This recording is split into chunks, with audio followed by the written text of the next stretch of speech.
Hey, Wellness Warriors, welcome to the Wellness Revolution. I'm your host, Dr. Mylaine Riobé. In today's episode, we're talking about the top 5 must-have supplements to beat burnout and feel your best. For those of you who don't know me, I'm Dr. Mylaine Riobé. I'm the CEO and founder of Awakened Wellness. Our mission is to support professionals and corporations in preventing and resolving burnout. The reason that I chose burnout specifically as an area of expertise is because burnout is also a slippery slope to chronic diseases and chronic conditions. The main reason that I wanted to be a doctor was to help people prevent diseases and to maintain their well-being. And I thought the field of OBGYN was probably the closest thing that I could do to reach that goal. I rapidly became very frustrated after graduating from my OBGYN residency when I realized that that was not at all the case. Now, I was able to guide a lot of people and support a lot of people in having like beautiful brand new babies that were optimally healthy, helping them get through the postpartum period and helping to do their screening tests, making sure nothing was going wrong, right? But there was a huge gap that I identified very early on in my career, and that was the nagging chronic symptoms that precede diseases for sometimes decades. People would often come in with fatigue, exhaustion, burnout. Back then, it wasn't a popular term, but it still was the same back then as it is now. It was a matter of people's metabolisms being eroded to the point where they could not meet the demands of their daily lives. Now we relate burnout to the workplace. And again, I vehemently argue that it's not a workplace situation. The workplace simply unmasks the burnout, makes it more obvious because you have to be on your A game when you're at work, right? When you're at home and nobody's watching, you don't have to be on your A game as much. So it's not as unmasked until the pressure's on. And so this is why we have this false idea that burnout happens in the workplace. But the reality is we carry our burnout with us wherever we are. Burnout is a metabolic catastrophe that happens on the cellular level inside of everyone's bodies. And this is what breaks that we call burnout. So when we can no longer meet the demands of our daily living, including the demands placed on us by our workplaces or our careers, this is burnout, right? When that gap gets so huge that now we're just exhausted and we have brain fog, we make more mistakes, we get sick, we miss days, right? Or we're there, but we can't quite focus, right? So we miss deadlines, right? We don't have the motivation, the creativity that we need to keep things moving along in our careers or at the workplace. This is what we define as burnout. But the thing is that burnout is not confined to those situations, right? It is something that starts to happen, unfortunately, very early in life. And if we're not very careful, we fall into these traps, sometimes in our 20s and 30s, right? That happened to me when I went through my medical training. We had to literally stay up day and night, studying, practicing, being on call, helping people during emergency situations, right? Emergencies don't have a 9 to 5 workday, right? They happen day and night. Holidays, weekends, emergencies don't care, right?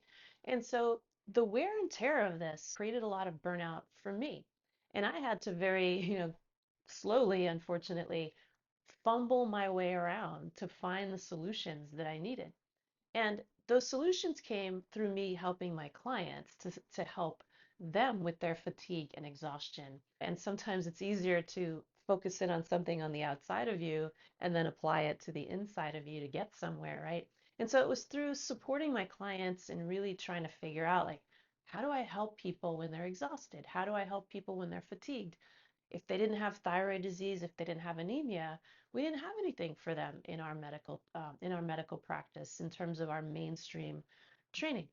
So I had to go to Eastern medicine and eventually functional and integrative medicine to put all the pieces together that I've now put together, where now I can very quickly identify and help people identify for themselves what the root causes of their burnout are so that they can then apply what I call the 4 pillar fix. And so by knowing their dynamic metabolic type, of which there are 6, they were then able to apply that to the 4 pillars of wellness, which I call eat, move, rest, and detox. So in addition to the lifestyle changes that need to be personalized, to restore people to better health, to eliminate burnout, and to help people thrive, supplements are a huge part of what people are doing to try to get themselves out of this burnout rut. We're going to talk about the top 5 that I recommend that I think are the best to help you get out of a burnout situation. So, in order to figure out which supplements are best, we first have to understand what happens in a burnout situation. Like, what's going on inside the body that is causing someone to think they're burnt out or causing someone to feel burnt out? So the first things that happen are, right, we're put under stress, right? So unfortunately, we're put under stress sometimes before we're ever born, right? We have studies now to show that um, unborn babies can be exposed to up to 180 or 200 different known cancer-causing toxins. There were studies done that showed that many toxins in the umbilical cords of newborn babies. And so the stress starts early, right? We used to think it started as we kind of got into the workplace. No, it starts pretty much as you're developing in your mother's womb. And so we don't hit the ground running, right? Sometimes we hit the ground with half a tank, a quarter of a tank, and we have to build from there. And if we're not super careful, we can run into burnout very early on in life. Burnout is on the rise despite corporate wellness programs, despite flexible hours at work, despite working from home and that flexibility. In fact, we're finding that people that work from home are reporting more burnout than people that go into work.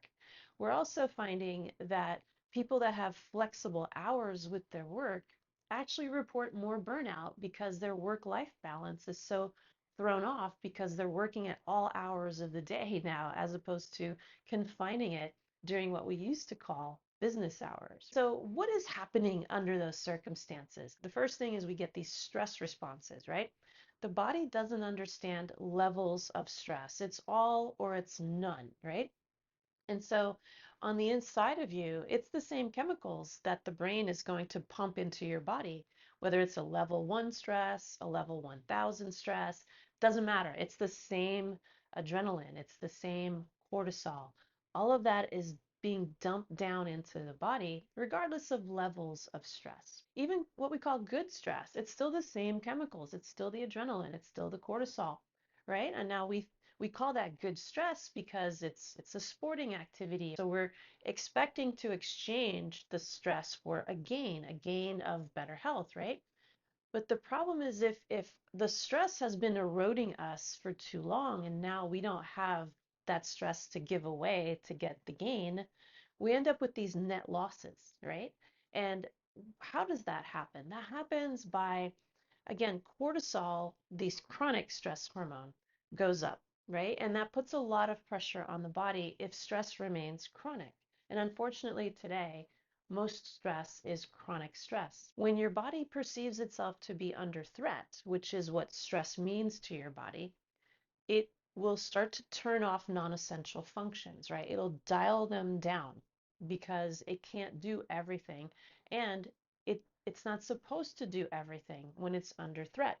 When your body is under threat, there's a very narrow set of functions that it wants to maintain at the expense of all the other functions, right? Other functions meaning gastrointestinal function, immune system function, brain functioning, musculoskeletal health, skin health, hair growth, hormone balance, reproduction, right? These are things we don't do when we're under threat, right? When we're running away from a tiger or a lion or a bear, we don't stop to urinate, we don't stop to move our bowels, we don't stop to eat, we don't stop to breathe. Like we don't stop to do anything. We just flee, right? And the fleeing is supposed to be very short. But if it continues on, the body can maintain that by producing more and more cortisol up until a point. While it's doing that, while it's producing all that cortisol, it's suppressing your thyroid, it's suppressing your immune system, it's suppressing the gastrointestinal system, it's suppressing the reproduction, it's suppressing executive function and memory storage. It's suppressing all the things that you would not be doing if you were running away from a predator, right? And when this goes on for too long and you have too many of your essential body functions that unfortunately are being suppressed, that causes chaos in your body because now the stress is causing more and more and more energy utilization for no gain, right? You're not getting any of that body function in return for this engine that's just going and going and revving and not moving, right? Again, I always tell people stress is like you're sitting in a car, the engine's on, you've got your foot on the gas, but the transmission's in neutral and you're not moving. Our brain might be going a mile a minute, but it's not actually performing critical executive function and retaining memory. It's just a bunch of threat-related thinking, right? We call that mind racing. The mind is flittering from one thing to another, but it's disorganized. It's not really executive function as we would define it. It's not really creating solid memories as we would define it. And so what happens under those circumstances is those cells, the cells in your thyroid, the cells in your reproductive system, the cells in the gastrointestinal system, the cells in the bones, in the muscles, the skin, the hair follicles, they're not getting their fair share of resources. So they're being shortchanged of nutrients. They're being shortchanged of macronutrients and micronutrients. Micronutrients meaning vitamins, minerals, antioxidants. Macronutrients meaning proteins, fats, and carbs, right? Because if their functions are being suppressed and dialed down, they don't need those calories. They don't need those resources to make energy because they're not functioning at the same level, right? All of the resources are going to the heart, the lungs, and again, the very center of the brain that controls the heart and the lungs. So everything is kind of shunted into the chest when people are under chronic stress.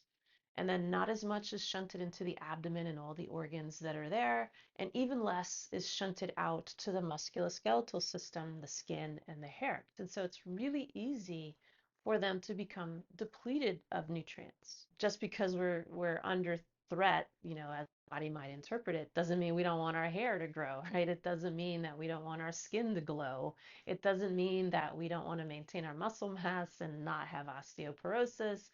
Doesn't mean that we want to have high cholesterol and bad sugar regulation, right? But these are the things that happen when your liver gets shortchanged. Your blood sugar regulation is off. Your cholesterol management goes off if your liver is not getting everything it needs, right? If your liver is not getting everything it needs, that means it's letting toxins slip through because its function is being suppressed, right? It's not a fight or flight organ, your liver. And so this is how we can become toxic. And again, those toxins are going to add even more stress to those systems unless something really significant is going on, right? So we don't see vitamin and mineral deficiencies in blood work until they're pretty severe. We don't see medical conditions until they're diseases, until they're pretty severe. We don't see necessarily the reason why our blood sugar might be a little off when we test it every now and again. We don't see why our cholesterol might be starting to creep up. Like, we don't see why that's happening because it doesn't show up, right? When we check our liver blood work, it's normal. So we think everything's okay with the liver. I get this a lot with my clients. I have clients where, based on Eastern medicine, we'll tell them that they have what's called liver stagnation, where their liver is sluggish and it's not eliminating toxins properly, and that the liver is also depleted. But they will have had blood work that says their liver is functioning, within normal limits, and they'll even have liver scans that will conclude that the liver is normal, right? And so we have to explain to them that, yeah, but those tests are not sensitive enough to detect what's going on, right?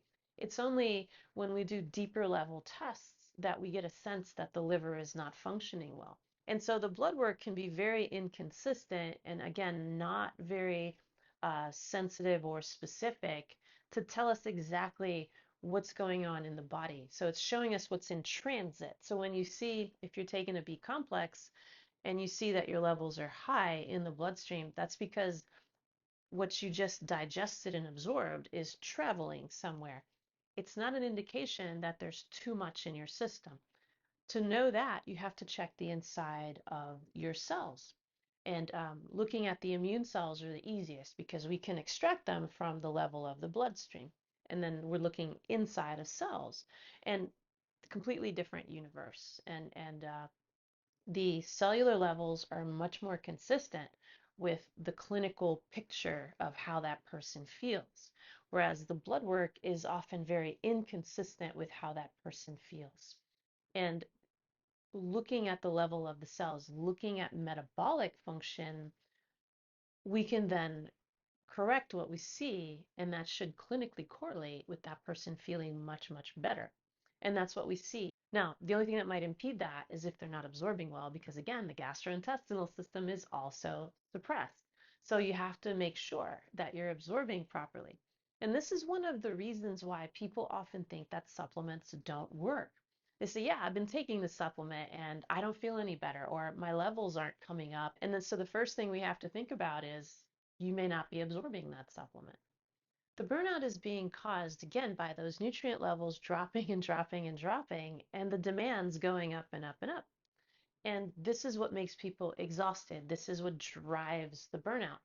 And so it's not necessarily the stress that creates the symptom of the fatigue, it's the wear and tear of the stress through the suppression of the other systems that creates the fatigue, that creates those nutrient deficits that make it difficult for those systems to make the energy that they need to be able to perform their body functions. If your body thinks it's in a deficit, it's going to perceive itself to be kind of in a starvation mode, right? If your cells aren't getting the nutrients that they need, whether it's because they're being suppressed or not, doesn't matter, right? The point is they're not getting what they need.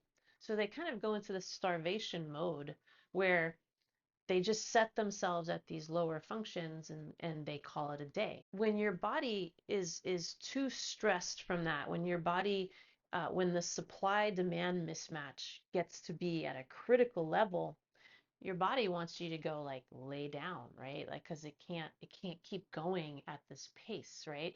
You can outrun the bear for so long, but eventually you're gonna fall over, right? If you don't take a rest, if you don't take a break, right? Now, of course, realistically, that scenario doesn't actually exist, right? There's no scenario where we would be running away from a bear for decades, right? That would never really happen. So the problem that your body is facing is that it can't tell time. It doesn't know that you've been under chronic stress for a decade, right? All it knows is now. So to your body, your life consists of a series of nows. So to your body, there really isn't much of a past or a future. It just knows this moment. Now, when it runs out of gas, that's when it quits, right? Like it wants you to go lay down. Because when you're laying flat, when you're resting, you're not burning calories, right? So what's going on in these cells, right? What nutrients are missing? So this is how we know, like, oh, what are the top 5 supplements that we should take to help us beat burnout? Now, I will always say that the answer depends, right? It depends on what your nutrient levels actually are. Although it's not likely that you're going to get toxic from vitamins, but if you're picking and choosing supplements and you're taking them not knowing if you need them, not knowing what the levels are before you start them and while you're taking them, you can drive your body into malfunction, right? And this is what we identify as toxicity. It's not that the vitamins themselves are toxic, it's that we're driving very specific functions with those vitamins that if we're not careful, we're going to drive the body out of balance. For clients of mine, if they come to my private practice, I test them and I make sure that I know exactly what they need on a cellular level, and then I prescribe exactly what it is that they do need. That way I know that they can safely take what I'm prescribing, and I often tell people you'll probably need these for a year or two to really like raise the storage levels back into your body. In the absence of testing, what can we do, right? So for my burnout program, we don't do any testing, right? So this is an online program where we help people to figure out their nutrition, to personalize their nutrition so that they're getting their nutrients in the food that they need, as opposed to testing. Now, supplements can help a lot. And we know that there are certain nutrients that tend to get really low under stress that it's probably pretty safe to take, right? So my top vitamin, my top supplement for people to take under stress is a B complex. So B vitamins are often very low in people who are stressed for extended periods of time. Now, by extended periods of time, I mean like months to years. So obviously, if it's been even longer, your demands might be even higher. But stress tends to wear out B vitamins. So pantothenic acid, in particular, tends to get really worn out during stressful periods of time. And so making sure that you have a full B complex is really important to cover all of your Bs, right? B1, B2, B3, B6, B7, B9, B12. They're all extremely important to take. Um, and they all serve different but similar functions. If you look at vitamins, they have, just like hormones, they have very overlapping functions, right? So there's a lot of duplication with vitamins and hormones for good reason. So if you're low on one, the others can somewhat compensate, right? As long as it doesn't get extreme.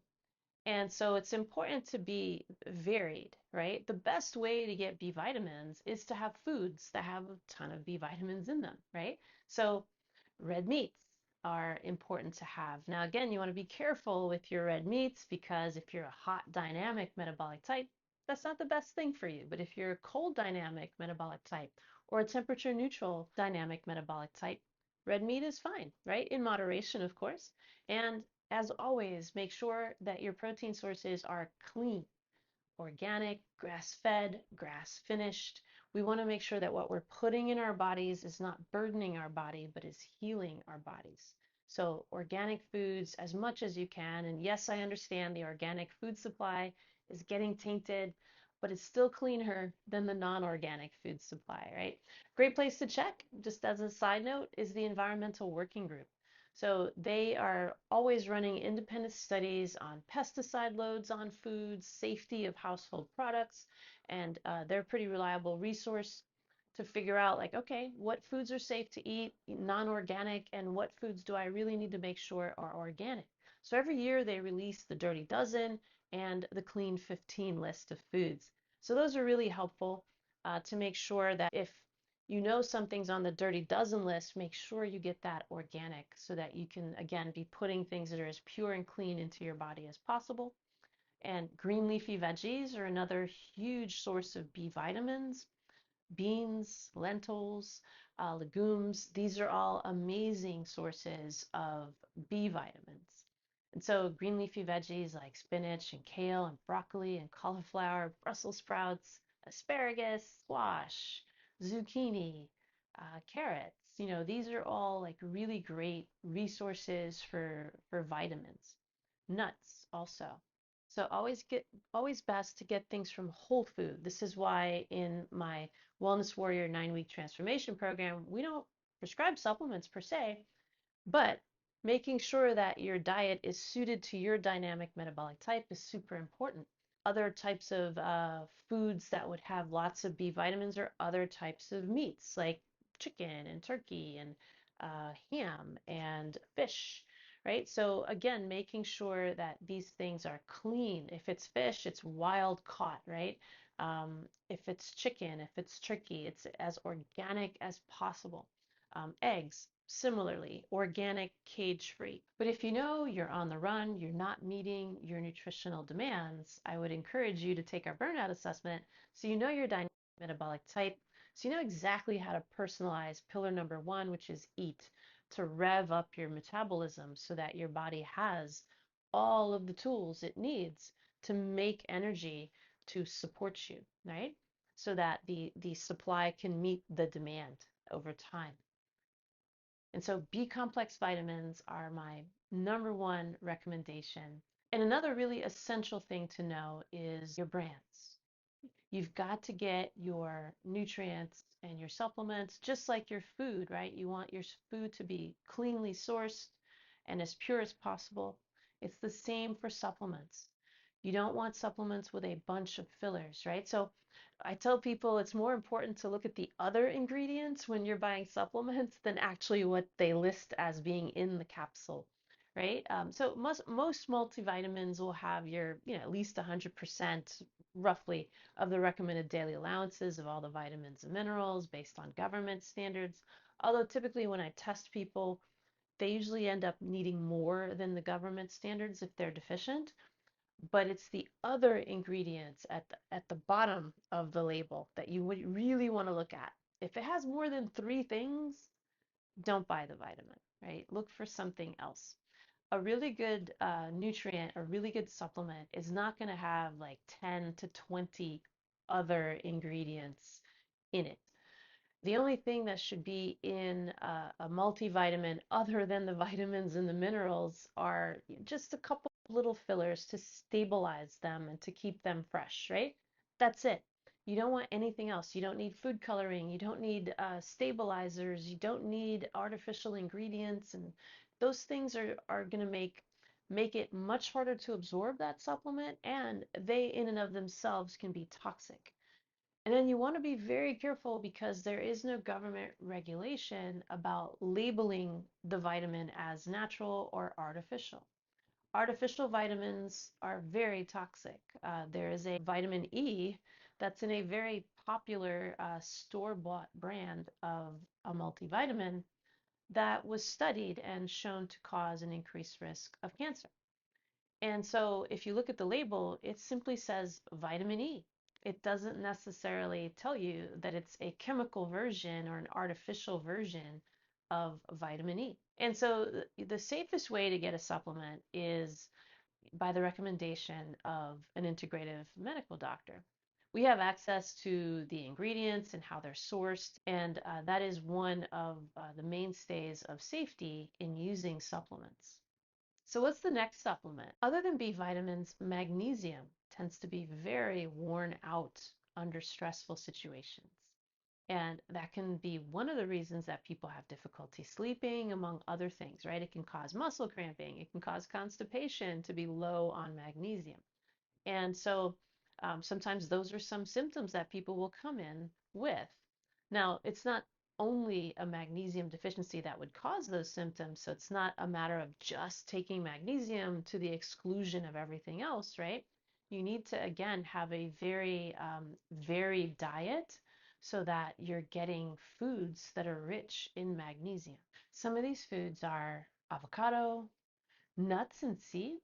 Chia seeds in particular have a ton of magnesium, as well as some dark chocolate.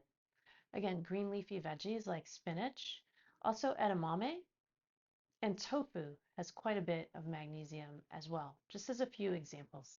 Now, if you're struggling to sleep or you're having temporary bouts of constipation, you can use higher doses of magnesium, upwards of 600 milligrams temporarily though. You don't want to use those long term without proper testing. On average, most people need about a couple hundred milligrams of magnesium. If you're deficient, you might need more. But again, under the guidance of an integrative medical doctor, you can get more precise information.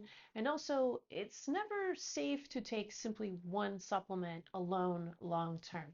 We learned this lesson from Chinese medicine where they teach us never use a single herb long term because everything has a double-edged sword. So magnesium is good, but too much is bad, right? Just like estrogen, we need it to live. It performs over 400 different functions for us. If it's too low, we're in trouble. If it's too high, we're in trouble, right? So everything's a double-edged sword, and so supplements are no different. Number 3 on my list are fish oils, omega-3 fatty acids in particular. So the acronyms for these are EPA and DHA. And so these you can get from fatty fish, for example, salmon, mackerel, sardines, great sources. Again, make sure that your fish is wild caught because farm raised fish doesn't have any fish oil in it. Other sources of oils are also very important so that you have variety. So things like olive oil, coconut oil, avocado oil, all very important sources of oils. Nuts and seeds are also a great source of oils. The brain relies heavily on fats to function. There's a lot of fat up here. And so fish oils and other forms of oils are really important in order to maintain brain health. So memory storage, executive functioning, all of those things that tend to kind of fly out of our heads when we're in burnout situations, right? It's really important to have enough fish oil to maintain proper brain function. And of course, they're necessary everywhere. All of your cells contain fats, to just even maintain the integrity of the cell walls requires fat. Fat is important for many, many other reasons. The liver is also a very fatty tissue and needs fats to function. Supplements are very climate sensitive. So they're sensitive to temperature extremes, they're sensitive to humidity. And fish oil is extremely sensitive. So make sure that you know exactly where that fish oil has come from.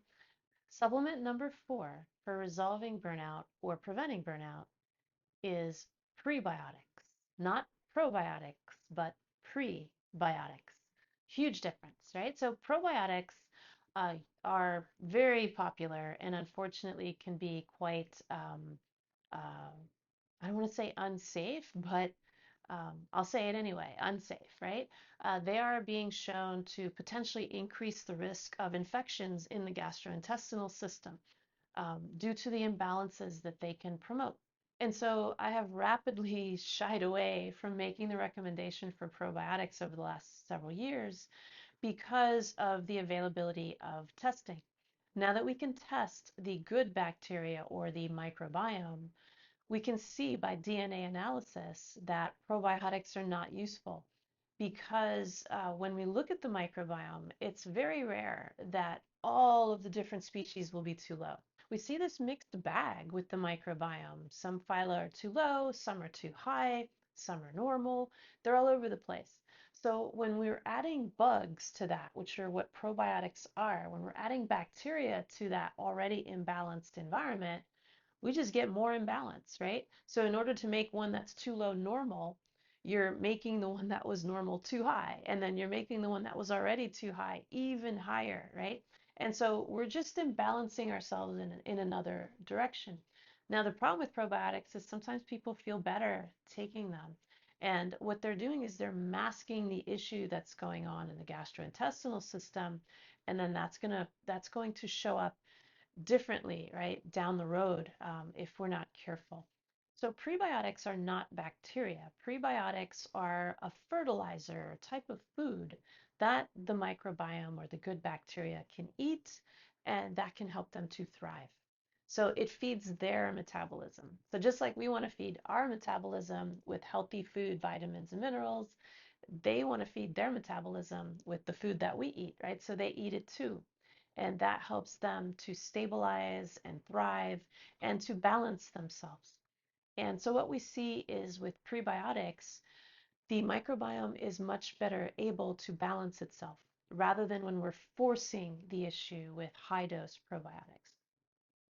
So I want to be very careful here to distinguish the probiotics that you get from food that you eat versus the kind of store-bought high-dose probiotics that typically come in the form of capsules or liquids. For example, like yogurt or kimchi or kombucha.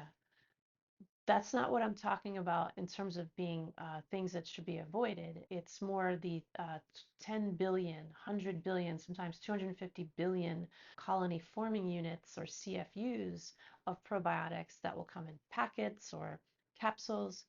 Those are way too high. We're finding out that those are really causing more harm than good at the end of the day. So what are prebiotics? So we said that they're fertilizer, right? I talked about them being types of foods. So they're types of carbohydrates that when we consume them, they feed the good bacteria. And they kind of don't count as calories for us as much. They count more as calories for them. So green plantains are a great prebiotic, right? Again, in the Caribbean culture, we love green plantains. They're treated like a root vegetable for the most part. Um, so you could treat them like you would a potato, for example. You could boil it and have it as you would potatoes. Green bananas also, similarly, you treat it like a root vegetable. And also oatmeal. Oatmeal is a prebiotic, as is white potatoes that you cook, but then you put them in the fridge and you cool them down. And you can't reheat them because then that gets reversed again. So once you cook that potato and you put it in the fridge, it gets altered into a form that the good bacteria can eat. And the same thing with white rice that's cooked and then cooled in the fridge. It's the same type of impact that you can have. So that sushi rice that you have, or some people will make like rice pudding and things like that where it's refrigerated. And so those are some foods that you can incorporate into your diet to get those prebiotics into the system. Keeping that microbiome healthy is one of the most important things we can do under burnout and stress because the microbiome runs so many of our body functions and stress can really wreak havoc on them. So it's important to keep them well fed and healthy. You can also take prebiotics in the form of capsules and powders as well. So that's supplement number 4. Supplement number 5 goes more to the root of the burnout. And so that is how your body handles stress. And adaptogens and other forms of adrenal support supplements are a great way to help hedge burnout and to reduce its impact on the body. And so these can come in many, many different forms. The term adaptogens is used to describe things like ashwagandha, rhodiola, and holy basil, for example. I don't often recommend just one adaptogen. For example, just taking ashwagandha and nothing else, right? Again, we learn this from Chinese medicine. Like they don't ever recommend a single herb to be used for any, extended duration of time at all. In fact, when we prescribe herbs in Chinese medicine, it's a combination of different herbs that we make into a formula. So there's never really a circumstance where we would just prescribe one herb to someone, unless it's under a very special circumstance where they're getting the other things in a different form. But, for example, taking ginseng for extended periods of time without guidance is not recommended. Same thing for ashwagandha. You don't want to take ashwagandha as a single herb for extended periods of time. Now, if you know that you have high cortisol, taking ashwagandha temporarily will drop your cortisol. So what's important to know about adaptogens is what they do. So when you take an adaptogen like ashwagandha, you're making the assumption that your cortisol levels are too high and that you want to drop them. And while that may be true in most cases of stress, when someone reaches the point of burnout, all bets are off in terms of where their cortisol levels are. So in some clients with burnout, we may see their cortisols too high. But in other clients with burnout, we may see their cortisols too low or normal. And so those with low or normal cortisol, ashwagandha would be the last thing that you want to use. And so you want to make sure that before you start taking that ashwagandha, you know that you have excessive cortisol, right? Now, for someone with an excess dynamic metabolic type, especially a hot excess dynamic metabolic type, very often, but not always, when we check their cortisol levels, we'll see that they're too high for the most part, especially in the morning. They have a huge spike in the morning, and then it may not drop to normal as the rest of the day goes by. We're supposed to have a spike of cortisol in the morning, but it shouldn't be excessive, right? The excessive spikes are going to wear the system out over time, right? And so now what I'm seeing in my practice in clients that I'm testing are I can see low cortisol levels in people as early as in their 20s, which is alarming, right? That's not supposed to be, right?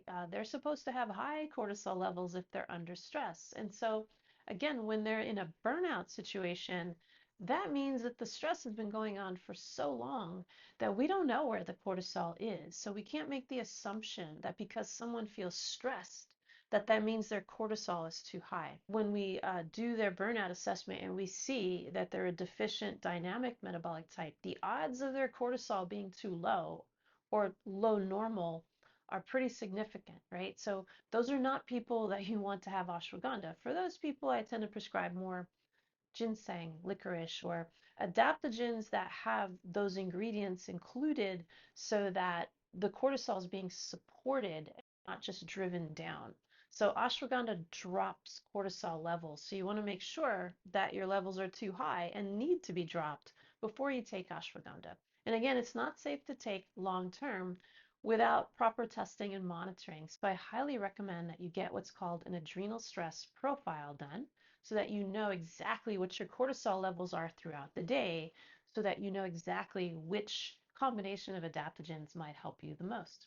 So knowing where your cortisol is extremely important. And then knowing what else that you need to do to complete the support of the adrenal system is equally as important. So sometimes people will come in and they have low DHEA levels with their high cortisol. And so if all you're doing is taking ashwagandha, but you're not having the DHEA evaluated and supported, then you're not getting that adrenal balance that you need back, and you're going to stay in a burnout state, right? And so people can be just as stressed because their DHEA or feel the stress if their DHEA is low. And in fact, that drives a lot of the fatigue and exhaustion people tend to have when they're in burnout, that their DHEA is too low. And so it's important to know all of those parameters to really gauge exactly what it is that you need. But if you know that your cortisol is too high, right, and you are in excess dynamic metabolic type, whether it's hot, cold, or temperature neutral, you probably have a high cortisol level. Ashwagandha would probably be fairly safe for some time, or holy basil or rhodiola, or any combination of those. I often recommend that, again, you never take a single herb, that you get kind of a cocktail that are almost like guardrails, right? So I like to have guardrails around the adrenal system where we're not just driving the cortisol down and not doing anything else to support it, right? That's really, really important. Otherwise, you're going to spin yourself out in a whole other direction and be just as burnt out but have other issues, right?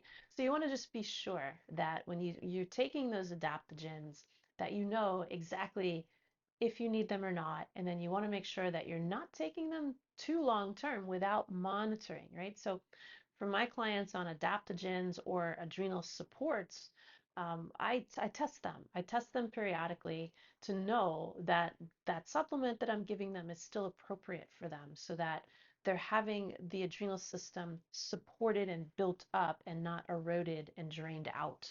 And that's really, really important as well.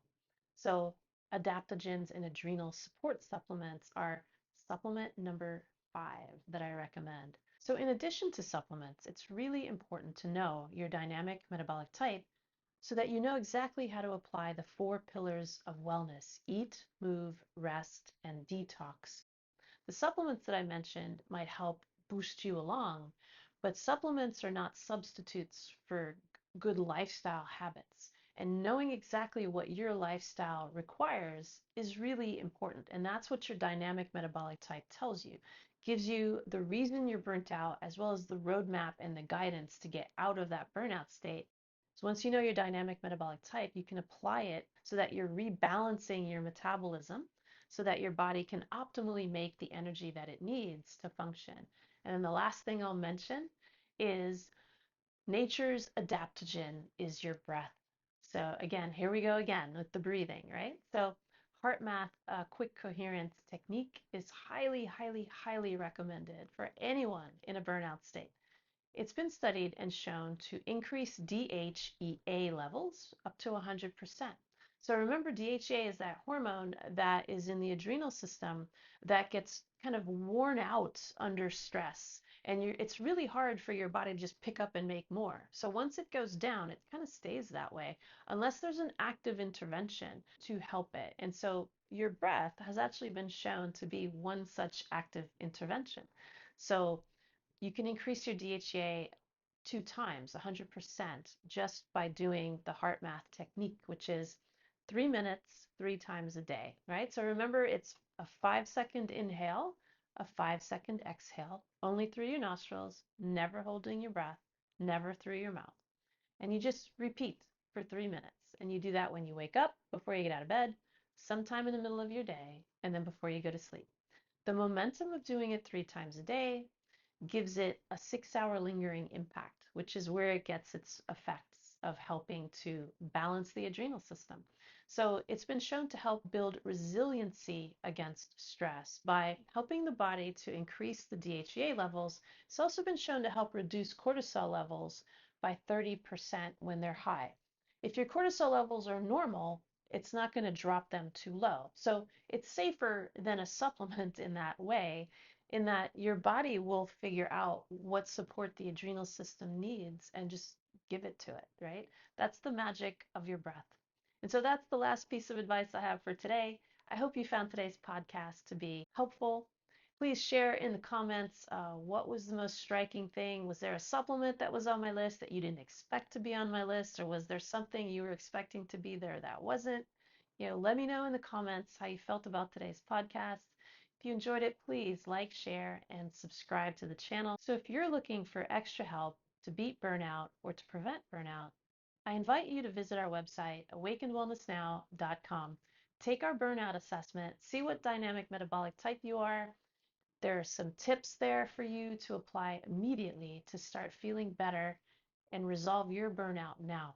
And if you'd like to know more about our corporate burnout resolution programs, connect with me on LinkedIn or DM me on Instagram, and I'm happy to share our corporate burnout risk assessment tool with you so that you can determine your risks as a company, as a corporation, to see what strategies you can put in place to prevent burnout in your team so that your company and your team members can thrive, serve their clients in the best possible way. So thanks for listening. And as always, until next time, many, many blessings. Thank you.